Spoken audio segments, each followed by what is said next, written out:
Bonjour, la Bible dit dans 1 Chronique 15 au verset 29, comme l'arche de l'alliance de l'Éternel entrait dans la cité de David, Michal, fille de Saül, regardait par la fenêtre et voyant le roi David sauter et danser, elle le méprisa dans son cœur.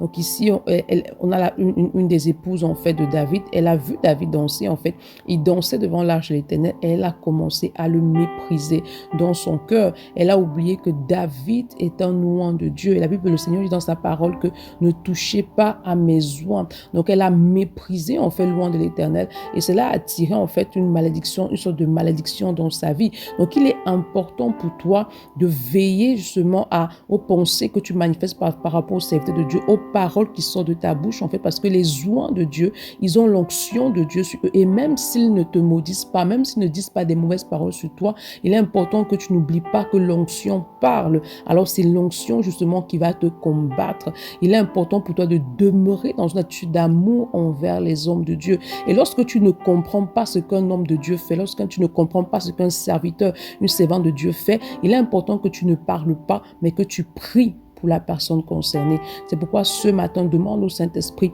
de répandre dans ton cœur un amour fort pour les serviteurs de Dieu, pour les oints de Dieu. Et demande de t'accorder la grâce d'être de ceux-là qui prient pour eux et non pas de ceux-là qui les méprisent. Bonne journée. Shalom.